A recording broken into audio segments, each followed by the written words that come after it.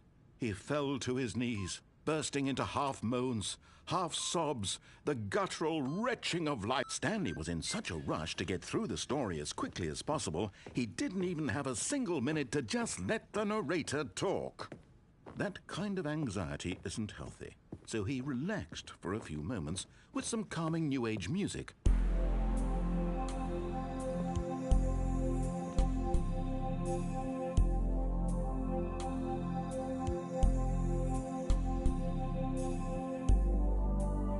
Feeling soothed and rejuvenated, Stanley calmly walked forward into the opened passageway.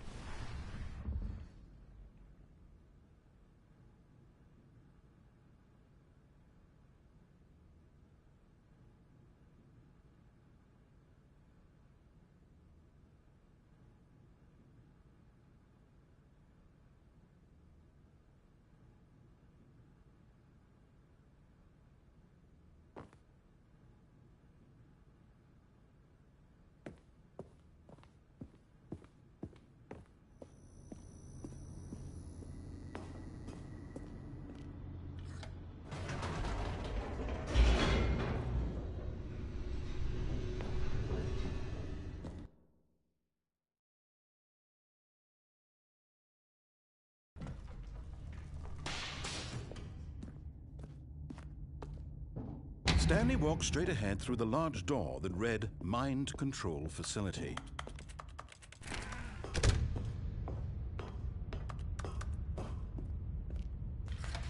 The lights rose on an enormous room packed with television screens. What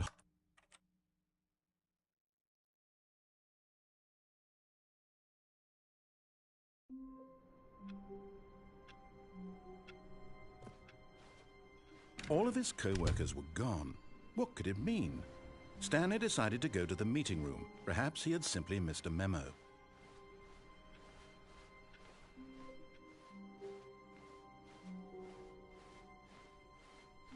When Stanley came to a set of 2 open doors, he entered the door on his left.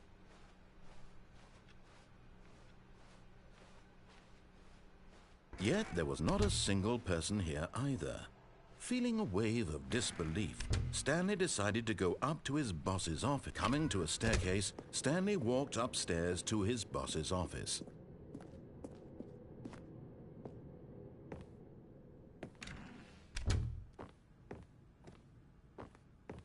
Okay, I think we all know the drill by now. Blah, blah, blah. Dark secrets, the keypad. Stanley pushes some buttons. Oh, hey, look, it's a new passageway. Kill surprise.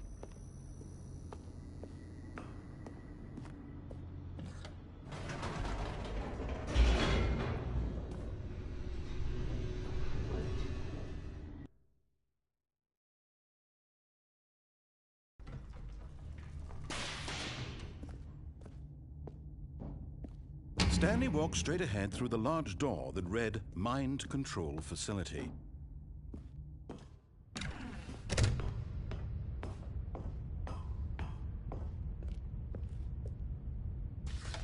The lights rose on an enormous room packed with television screens.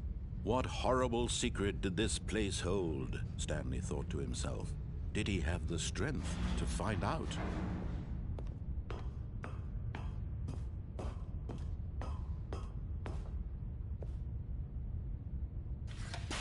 Now the monitors jumped to life, their true nature revealed.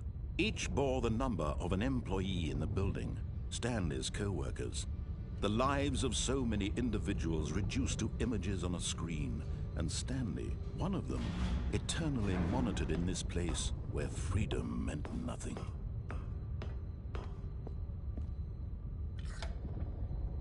This mind control facility, it was too horrible to believe. It couldn't be true. Had Stanley really been under someone's control all this time? Was this the only reason he was happy with his boring job? That his emotions had been manipulated to accept it blindly? No, he refused to believe it. He couldn't accept it. His own life in someone else's control? Never! It was unthinkable, wasn't it? Was it even possible? Had he truly spent his entire life utterly blind to the world? But here was the proof. The heart of the operation. Controls labeled with emotions. Happy, or sad, or content. Walking, eating, working. All of it monitored and commanded from this very place. And as the cold reality of his past began to sink in, Stanley decided that this machinery would never again exert its terrible power over another human life. For he would dismantle the... Oh, Stanley, you didn't just act...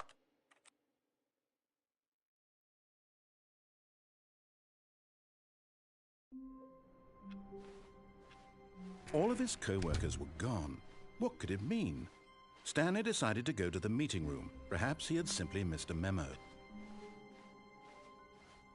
Oh, good. You noticed my sign. Yes, I have something very exciting to show you.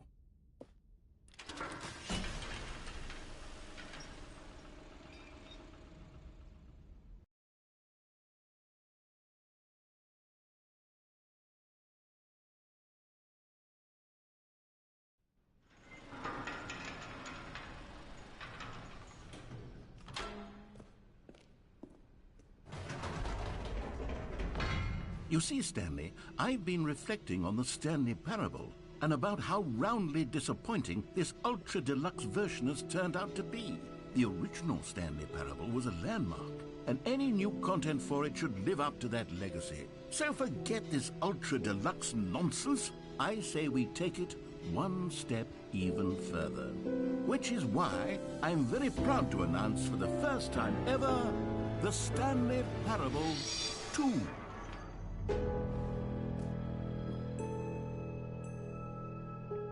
Yes, you see, isn't this far superior to a measly port with a few minor additions? Think of all the new territory we'll cover with a fully fledged sequel. An entirely new experience, built from the ground up. Why, there are so many possibilities. It could go in so many different directions. This is what fans have truly been asking for.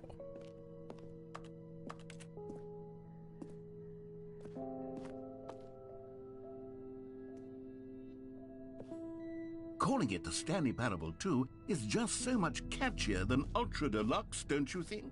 Ultra Deluxe? What does it even mean? But the Stanley Parable 2, now that's an artistic statement right there.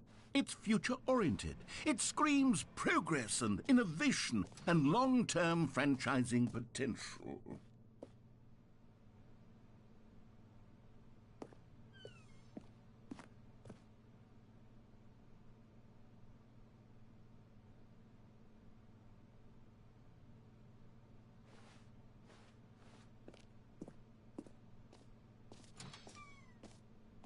Now, to be clear, I haven't quite nailed down what exactly the Stanley Parable 2 is going to be, but let's take a look at some of the features I've been developing for it. I figure that if I can loosely organize a handful of interesting concepts, that surely the game will sort of naturally spring up around them. It'll all work itself out. Game development is much more of a fuzzy magic than anything scientific or logical, really.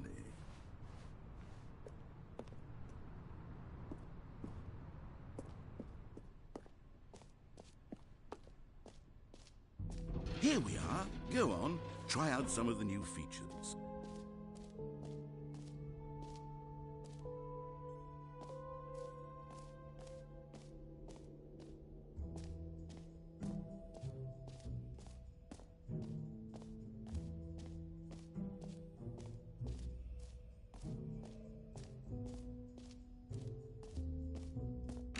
For the Stanley Parable 2, I asked myself, what do players really want? And of course, the first and most obvious answer is that they want to be individually recognized and validated as people. So with that in mind, my first addition to the game is this button which speaks the name of the person playing the game. Jim. Isn't that... Sorry, I should have clarified. Right now, the button only says the name Jim. But of course, in the final game, this button will say your name, whatever name that is. Here, let's have you role-play as Jim to really simulate the full experience of this feature. Just play along. I promise you'll love it. Okay, here we go. Let's take a deep breath, clear your mind, forget whoever you are, and simply become a person named Jim. I want you to imagine... Jim. Whoa, hold on. I wasn't finished setting up the backstory. If you don't properly roleplay as Jim, then you'll never understand the impact of this button. Otherwise, it's just a stupid button that says somebody else's name. Okay, we're doing it again, and this time let me finish first. Now, allow yourself to become Jim. Imagine yourself driving to work as Jim, playing frisbee on the weekends as Jim, staying up all... Jim. All right, fine, whatever. It's just a meaningless button that says Jim. Are you happy now? Get out of here. I'm done with this button. Why don't you go humiliate me in front of a different feature that I worked very hard on? Jim. See, if you'd only played along, that would have been your name the button says. But no. Instead, I can't even think about it. I'm Jim. taking the Jim button away. Jim.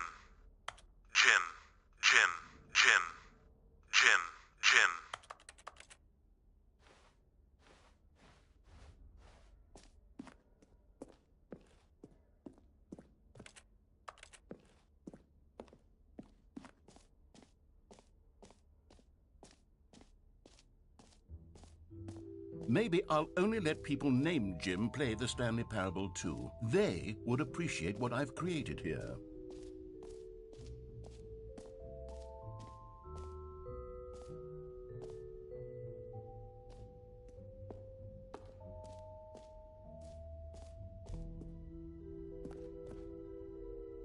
A common complaint of the Stanley Parable was that it was confusing and paradoxical, that it engendered a chaotic sense of reckless despair in those who played it. Well, I'm happy to say that after much consideration, I've engineered a clever solution to this fundamental problem with the game. It's the Stanley Parable Reassurance Bucket. You see, Stanley, anytime you're holding the bucket, a sense of calm and ease will fill your mind and your heart. It's true. As long as you hold on to the bucket, the many disorienting contradictions of the Stanley Parable will feel perfectly normal and perhaps even comforting. You may even come to long for the gentle embrace of jarring cognitive dissonance while the bucket is in your arms. And to be honest, it's a much more convenient solution for me than actually redesigning the game to be less uncomfortable. Can you imagine what a pain in the ass that would be? Yes, the bucket is the perfect solution. Come on, give it a try. Can you feel it? The glow of comfort, even in the face of crushing despair, must already be sweeping through your body. And in fact, can I say that I do believe the bucket lends you an air of charisma as well?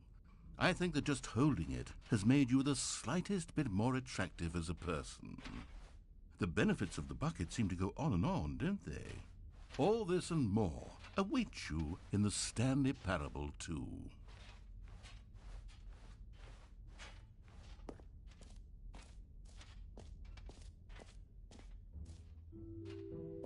Does anyone give out awards for most enjoyable bucket in a video game? That really should be an award. Okay, I'll be honest, I haven't yet decided on this one. I think that in the new version, the office could use a bit of decoration, like balloons. But I'm undecided on Get Well Someday and Happy 12th Birthday. Which would you go with?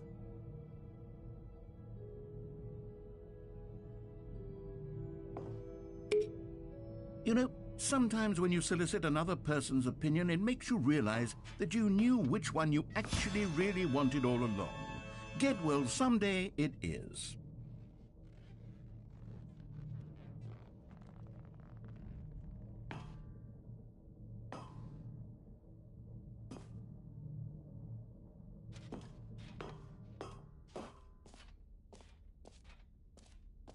Or actually, maybe I should have gone with...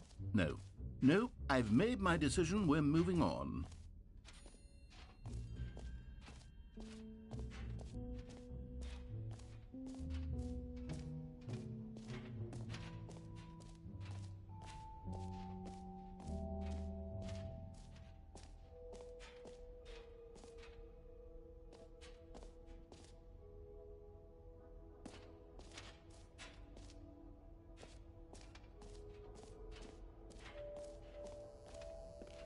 Now, here's something special. You remember that broken test trophy that got left in the game on accident? Well, I'm developing a technology to simply give you the trophy. Yes, you see, okay, perhaps I should have clarified. This is technology that will exist. Right now, the trophy is still fully broken. I'm not a wizard, Stanley, but I guarantee it will be fixed in the sequel to at last satisfy the hordes of ravenous fans all over the world who have been uproariously demanding this feature. Gamers, we hear you, and I promise it will happen.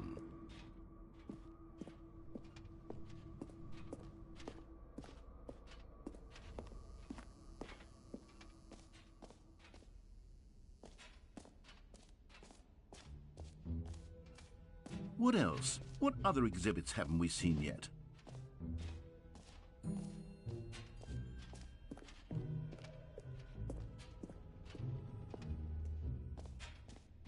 Ah, collectibles. Now it's a real video game. In the Stanley Parable 2, you'll run around gathering up these miniature Stanley figurines. And what's truly innovative is that there will be no reward for collecting all of them. I don't want to stifle the intrinsic joy of watching a number go up. You simply collect all of them, and then you move the hell on with your unremarkable life.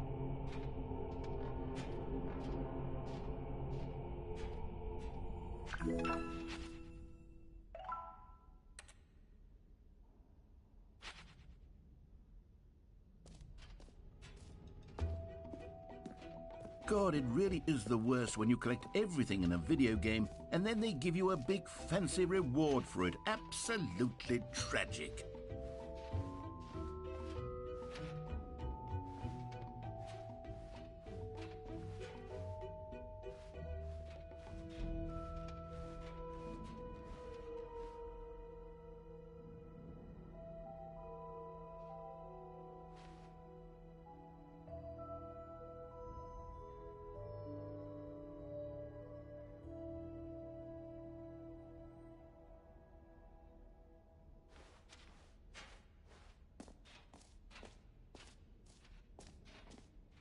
You know what, Stanley? I actually think the jump circle was a pretty good idea. I'd like to hang on to that for the sequel.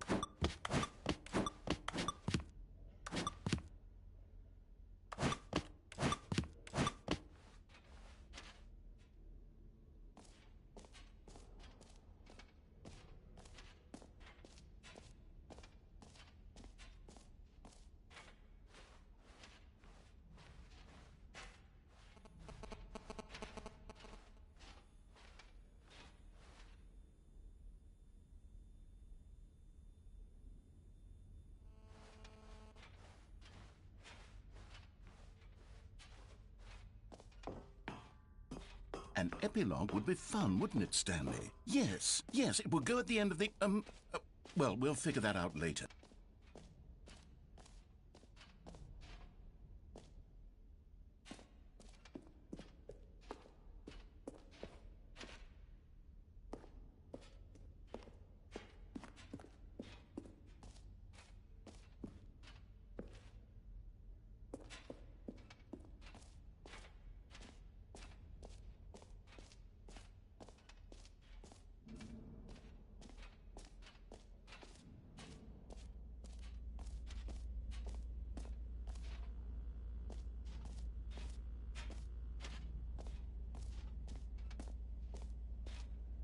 Stanley, here's an idea that I'm truly fond of. It's never been done before in a video game. This is, in fact, a hole that you can fall down forever. That's right. Infinite falling. You can fall until the end of time, if you like. A stunning leap forward for video games as a medium. You see, isn't it wonderful? One of my more ingenious concoctions, if I do say so. Now then, since you've gotten to see the infinite hole, you can press the teleport button to pop back up to the top, and we can continue on.